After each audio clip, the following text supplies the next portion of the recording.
Hey, the Rulers, TMO73 here, back from spring break, kind of getting our way back into it, and we have a nice little feature match game between Paul Reisman on our third try with Drei versus Darius Slocum and Order Alice. Let's go ahead and jump right in. This session brought to you by Odyssey Games for pre-orders and sealed product, CCG Prime for tons of singles and supplies, Cardo Doko for international rulers looking for product, and FoulLibrary.com for articles and wonderful deck lists, as well as our guest lecturer members King Pearlshine, Vite Ramen, Mognite, and Darren Noblock. Class is in session. So here we are, like I said, we're trying our third take on Drei here just to showcase more of exactly how the Famine mechanic pressures for victory and kind of more of the techniques to it from our previous two attempts. And on the left we have Darius playing Order Alice, who is still a very good contender in this format. I mean, IU can still just burst out lethal from nowhere. Cards like Linosfaria are very, very good for being able to really mess with kind of some of the things that we see in this environment. So we'll see which one comes out on top here.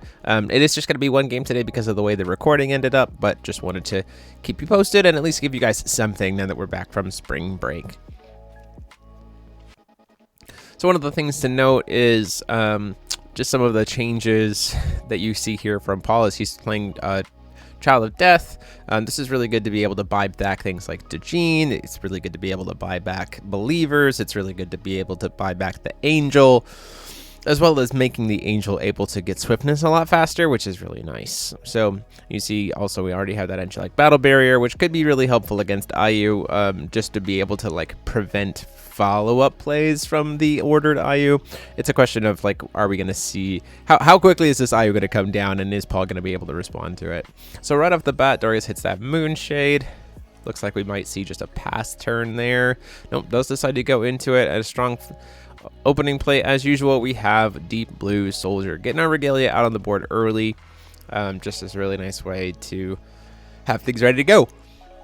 Getting light Regalia here before we even go for the IU is really nice, because then when we order the IU next turn, we'll have a will before she produces the 2 extra will, potentially, to be able to protect her if we have some kind of responses there. So we're going to 4C, and obviously Paul had something on the top that he liked seeing there, so we're going to go ahead and just go right into a Child of Death.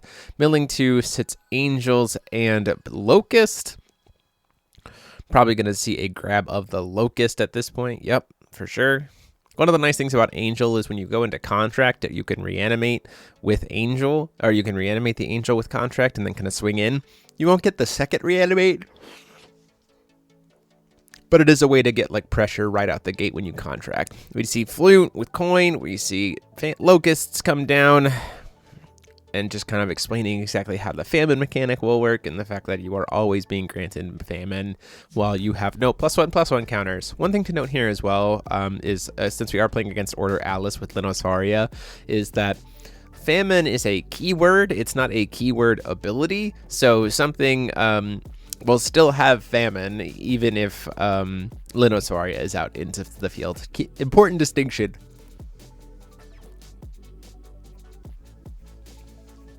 It's a pretty good start here. Unfortunately, Locust doesn't hit J rulers, so it's not necessarily the best thing against IU, but it does support being able to kill things like Regalia Beast or Charlotte if they come into play off, supported by an ordered Alice or something like that. Swinging in for 4. Paul says, I'll take it. Banishes it to be able to give all of his Regalia Eternal. And the main reason for doing this is we're very clearly going to order into something else and buy it back. So seeing a pay 2 down to 36, and we see an ordered out second Deep Blue Soldier. So now we're up to 3 Regalia, meaning this Deep Blue Soldier is a 7/7. And we'll get to draw a card, and we'll get to get another Regalia, and we'll get to buy the Deep Blue Soldier back. So just a lot of card advantage kind of generated out of nowhere just by simply ordering. And then we get to call Stone, hitting another Moonshade here. And then not fearing as we've seen before, Drei can't really pump out a ton of damage very quickly. And so we feel pretty safe to just coin out a Linosfaria.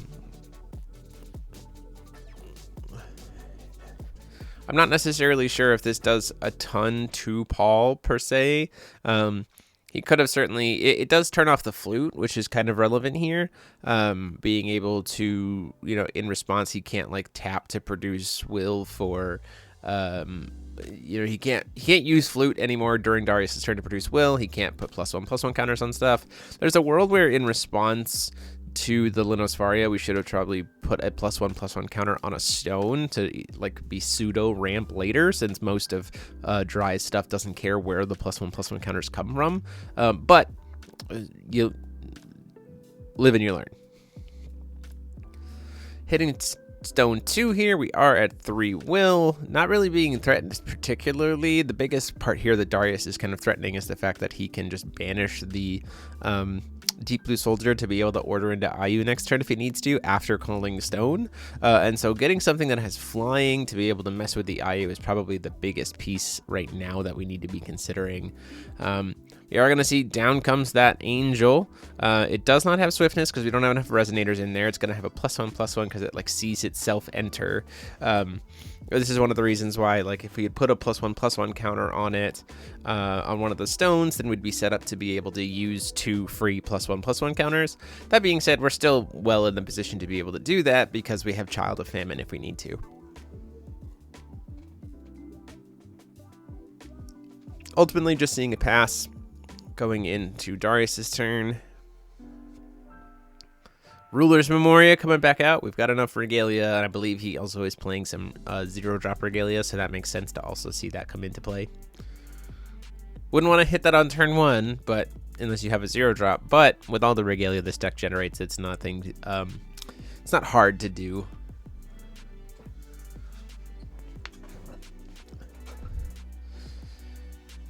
Swing in for 7.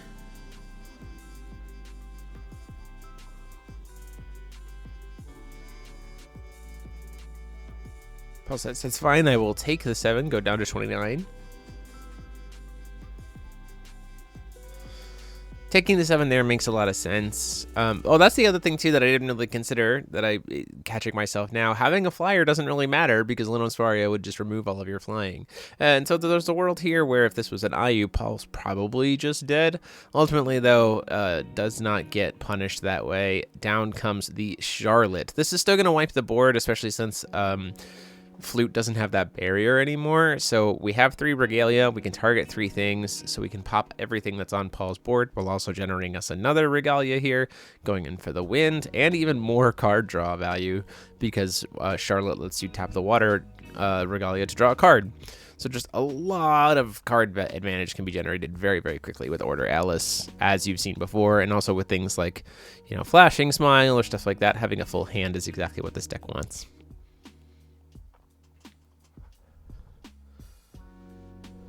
Paul scooping up the board there.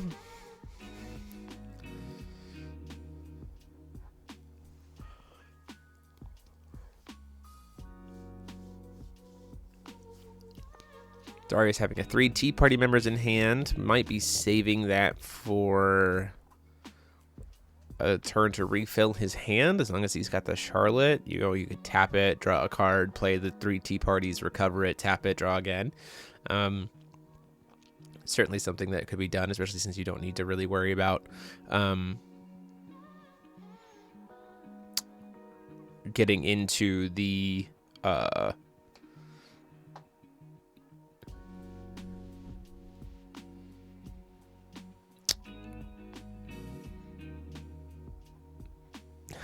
just completely lost my train of thought there. Sorry, guys. Getting into something, apparently, with the 3 Tea Party members. We do see a summon the Wolf of Famine. This is probably going to summon the Angel back from the graveyard. If he had discarded earlier a Jean, that would be pretty good right now, but we just don't have one right now. So the Angel is going to be the best bet to be able to reanimate. And we're going to have Wolf out, and we're going to get all kinds of stuff to be able to do some things. The question is, we still got to answer the Charlotte. Like, she's still very, very large. And we normally summon the Wolf of Famine for Drei can be kind of like the lethal line if you've set up the combo, but we haven't seen Jean. That's the biggest piece here. I mean, it's still good to be able to put a couple bodies on board. We've got a lot of +1/+1 counters to be able to manipulate now and spend on other cards. Charlotte is the biggest problem here, is the fact that she's heavy hitter, and it's going to be keeping Darius's hand size very, very full as we move forward.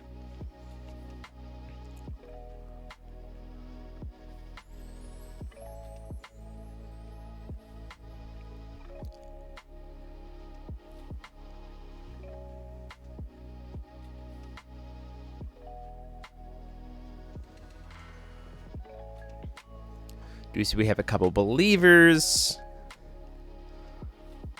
We just need a way to be able to remove those +1/+1 counters from the believers, and we're good to go at that point. But I'm still looking for those other pieces. You see, we do have a gene in hand as well, so we have the pieces, just not the exact lethal that we want. We do have enough resonators here to be able to go in and swing for swiftness. This will be 7. It does have a +1/+1 counter on it, so it does not have the ability to reanimate anything, which is a little unfortunate, but it will be just a swing for 7 damage.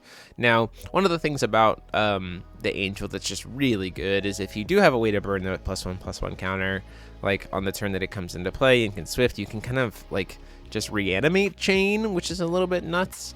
It's really just a matter of finding the ways to, if you have a gene on field, right? In this situation, if we had a gene on field, she could remove 1 counter from Artemis, 1 counter from this guy to make it so it has Famine. It swings in. It gets to reanimate maybe another angel. That angel then has 2 +1/+1 counters on it because each angel will give it a +1/+1, and then Jean can remove those +1/+1 counters so that that one can swing and reanimate something. So like Drei can just flood a field out of nowhere, but the biggest piece is being able to spend those +1s. Like that is the biggest weakness of the deck in terms of the thing that stops it from being able to put the foot on the gas pedal.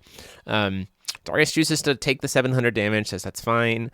He has been hurting himself a lot here, so even though he's up on card and hand advantage, he certainly is like having to pay a lot more life because of those moonshades. So we'll have to see if that kind of plays into it here. We're going to bank a tea party, it looks like, before recovery off of that Ruler's Memoria, which could certainly come in handy later. And also draw more cards because of Charlotte with the Water Regalia. Currently, she's sitting at a total of 11. She's a base stat 7/7, I believe. So she's sitting at 1100 damage right now.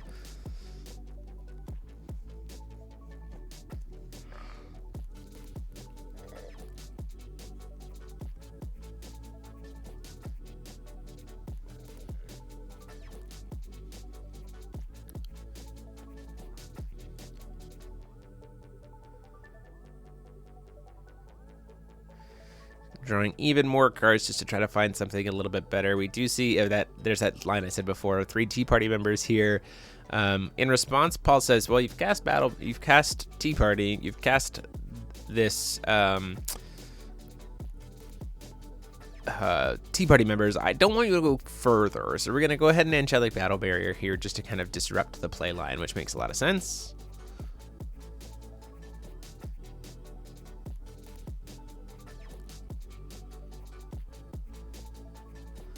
In response, we're going to see a Flashing Smile come in while we still can cast stuff. We're going to go ahead and hit the board for a ton of damage, and unless we're playing something like Zero's Awakening, Awakening of Zero, we're just not going to be able to do much about this.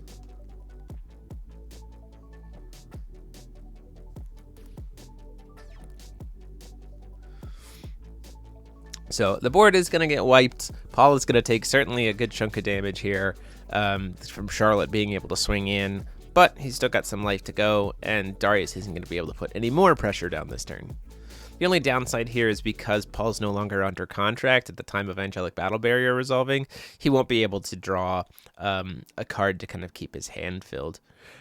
Interestingly enough here, we're still responding to Angelic Battle Barrier resolving to do Alice Enters the Game of Gods to get another Regalia, draw a card, just to kind of maximize, maybe just maximize the damage we can push in this turn, but it is tapping us out, which feels very, very strange. Nope, does at that point decide to just commit. Angelic Battle Barrier is going to resolve. Tea Party resolves. We recover the Water Regalia. We're up to 5. So she's swinging for 12, taking Paul down to 17, but only having 1 will to interact during Paul's turn could certainly come back to bite him. He does have Tea Party access, though. That does give him access to a total of 2 will. So that's something to keep in mind as well.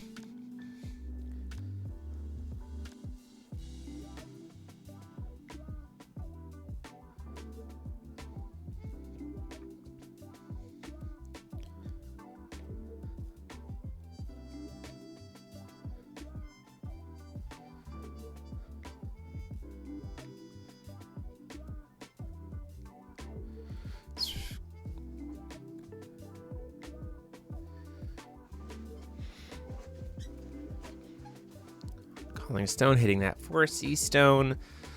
Probably going to see an Awakened Gene come down here, I imagine, with only one will to really, one, potentially two will to be able to interact.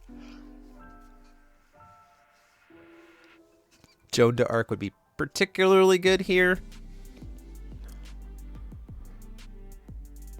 You see we're going for 3 wills, so yeah, it does seem like we're going for a Joan d'Arc to be able to awaken it and kill both the Charlotte and the 3T party members. This feels really good. It'll put 4+1/+1 counters on her, so she can do a lot of really cool stuff with that. And it just also just helps turn things online, right? So now that we have Gene, you know, there's part of the sequences too is like you saw we have those followers in hand, right? So if Gene gets killed somehow, although she can protect herself really well, at least during her own turn, then we're at least in a position where the future contract could reanimate her and we can kind of set up for the infinite attacks and everything else like that. But also, we can just kind of rush down at this point a little bit too. It's a little bit of a race. Paul doesn't really have much of a way in terms of a way to stop the Charlotte or the Ayu. He does have the advantage of he can play Dissonance of Rain to be able to kill her as long as he's got some +1/+1 counters, because as long as she doesn't get any +1/+1s, you can just pop her. And there might be a world where you kind of wait for Darius to pump up the Ayu and then kill her with Dissonance, so you also gain a bunch of life, so you'd kind of be mitigating the next Ayu that comes down. But we'll see exactly what happens. So we're going to burn 2 with Jean to give her swiftness, and then we're going to attempt to move it to combat, swing in, and we do see a little bit of a misplay here in terms of remembering exactly how moving to combat works. Is like you declare you're going to combat, your opponent says okay, and then you declare the attacker and tap. And we see an Alice enters the Game of Gods here, burning Darius a little bit more to try to remove Jean's swiftness, but she's already declared the attack. So the proper sequencing there would have been when Paul says, I'm going to try to go to combat, then Darius says, I'm going to remove the abilities of her, and go from there. He does already have all 5 regalia, so he won't get that other mode. I mean, he can choose to, but he doesn't have both regalia at that point.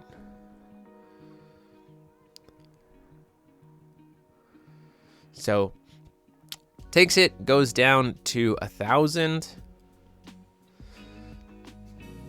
which is now starting to make those Moonshades feel pretty bad. Although, like I said, a single Ayu does just close the game out this way.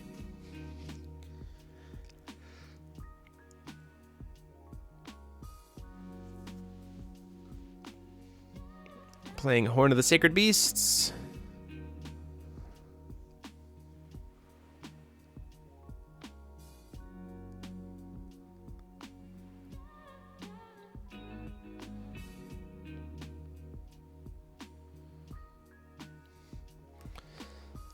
It does look like we're going to see a second ordered Charlotte come down here. An ordered Priscia would also be pretty good because he's at 7 regalia. And so if Paul doesn't stop the enter effect, he's just like hosed. Charlotte's definitely going to be able to target the Jean. She doesn't have any way to be able to protect herself. And we're going to start drawing some more cards. Can call Stone afterwards here. See, we have a Death Scythe and a Deep Blue. I didn't put those on screen. I just put Horn on because they really don't do much other than just serve as stat pumps or draw cards. Deep Blue, you can pitch another Deep Blue to draw another card. Death Scythe can tap. Does certainly prevent Paul from being able to have swiftness on his J Ruler. Not that he's really much doing any of that. Darius choosing to, in recovery here, play a Angelic Battle Barrier just to try to set up for a lethal line next turn, saying, Paul, you don't get to cast any cards this turn. Which is pretty gross for Paul, considering this Charlotte is currently sitting at being able to go up to 17 or 7, 11, 15 pumps from just the regalia, 22 that this Charlotte can get up to. So like very clearly just trying to get lethal here. In response to the Angelic Battle Barrier, we are going to at least throw it on a Dark Alice. And just to try to kind of filter our hand here, look and see if we have some kind of spot removal. A Dissonance of Rain would be excellent here, especially now that we're tapped out, because we could go to Darius's turn, and then before draw on his turn do Dissonance Array, and so like before he has any kind of will to be able to interact. And then, you know, we kill the Charlotte and we survive, and at that point in time it comes down to, once again, you having Ayu. Paul getting like particularly fortunate at this game that Darius just has not seen Ayu in these hands. They had a lot of safety net in regards to being able to find the lines, as it were.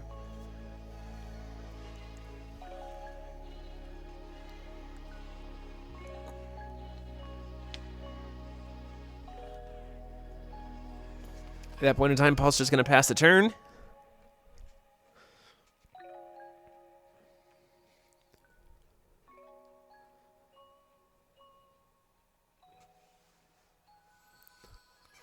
Calling another stone.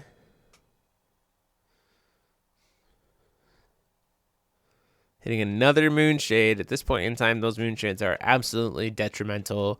We're only at 800 life. We will burn through that life very, very quickly.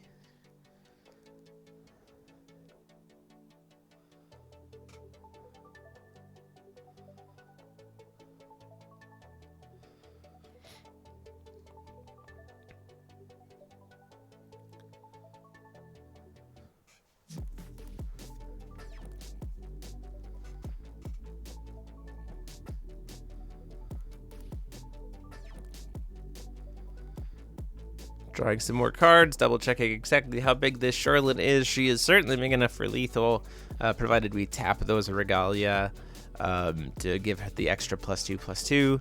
But we'll see what's going to happen. I imagine we'll see... Oh, Paul doing the right thing of saying as you go into combat, we're going to go ahead and do Prevalence of Famine. I only found one copy to be able to spot remove it. Does not look like Darius has much in the way of being able to protect her. And again, because Famine is not a keyword ability, it is just a keyword. Even that, you see he has that Charlotte enters the Game of Gods in his hand. Alice enters the Game of Gods in his hand. He can't remove Famine to prevent himself from being killed here. She is just going to be killed. And at that point in time, we're in for a little bit of an unfortunate situation.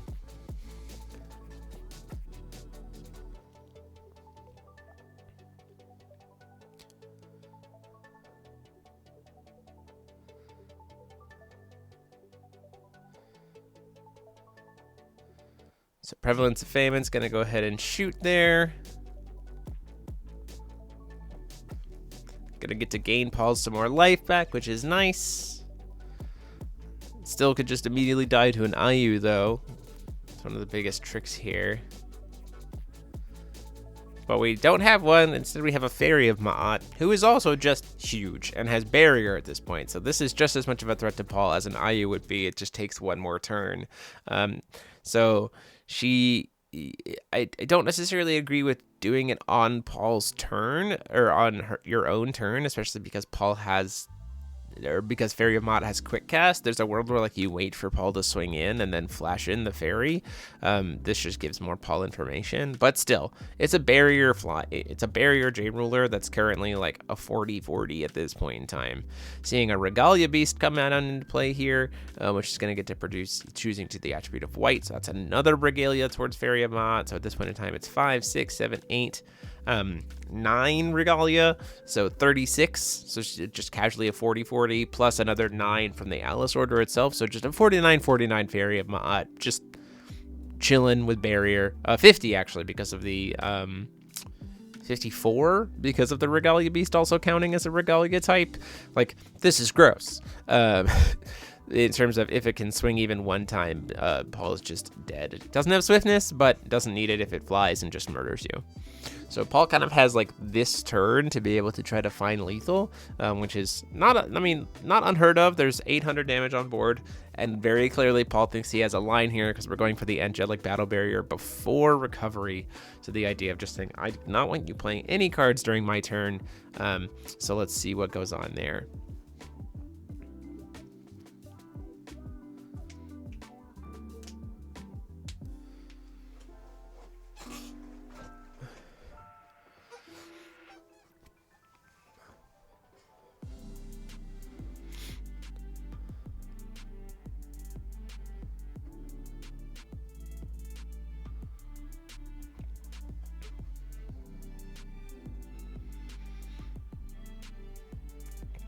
Using the tea party here to just try to dig a little deeper. You see there's a second fairy tale of Ma'at there, a fairy of Ma'at.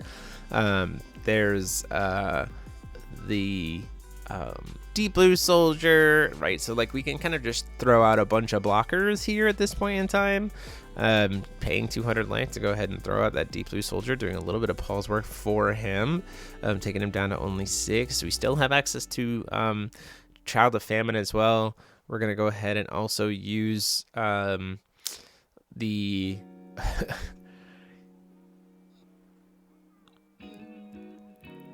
before it taps out the Regalia Beast to go ahead and just flash in another Fairy of Ma'at, so another barrier blocker, and just for good measure, let's draw a card with setting the stage. Just to see if there might be something we can do here. Like something like an Intimidate would be pretty good, but I doubt that's being mainboarded right now by Darius.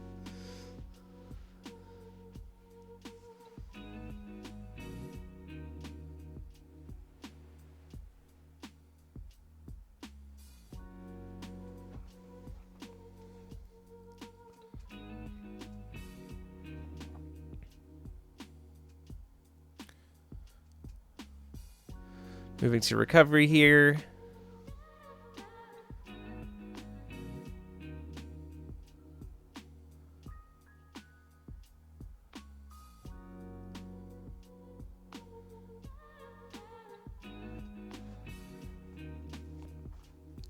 We are now just trying to find the lethal here now that we are protected. Summon the Wolf of War, Wolf of Famine, certainly a strong start, being able to get that Jean, because she'll be able to pop, attempt to pop something to be able to have +1/+1 counters. He could go for the Angel again, ultimately does decide to go for the Jean. The Angel would have been in line if he had some other way to burn the +1/+1 counters, which he can use the Wolf Stone potentially to be able to give it swiftness and reanimate and kind of just go in. He's just kind of really got to shove through these blockers at this point. Jean trying to kill the Deep Blue Soldier, but it can just be banished in response.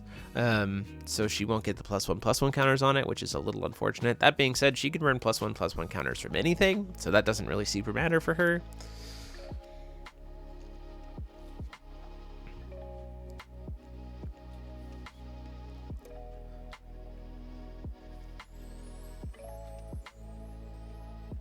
We kind of need...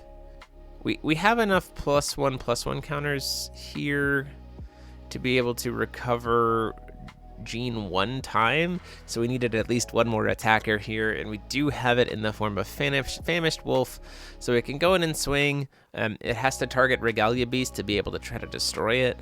It won't destroy it because it has Eternal, but that's fine. We mainly just wanted to swing. That's the biggest thing that matters.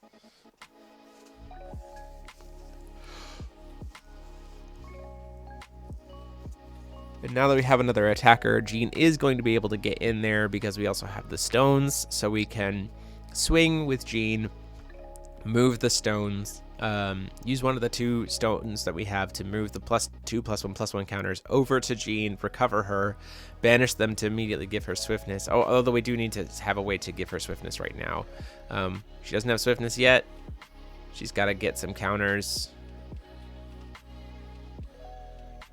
We do have a followers in hand, I believe, that will work, but we'll start by removing the 2 +1/+1 counters from Wolf to be able to swing in. So she has swiftness.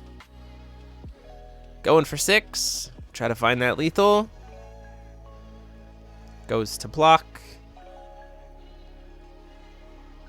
And then we see we're going to use the followers discard effect from hand to be able to put 2 +1/+1 counters on her and draw a card. This will then trigger Famine, the Wolf of Famine, being able to then recover the Jean, and then before the block happens, we can banish to give her Eternal, and then she'll be able to swing again for lethal. That being said, we can actually get 2 more swings out of her because she'll swing in once here, and then you can do Child of Famine to put 2 more +1/+1 counters on her and swing on her again. And I believe there was another followers in hand, so we could actually swing a 4th time. So like, you see what I mean in terms of if you can set something up with Famine of Wolf or Wolf of Famine and Gene, you can just push down and rush down a lot of damage to find the lethal here. It just took us a bit to finally get it recorded on camera. So huge thanks to Darius for letting us sit down and jam this game. Hope you guys liked this take on what Drei looks like when it's executed properly, and we'll put a deck profile for it up later this week. So until next time, this is GMO73 saying class dismissed.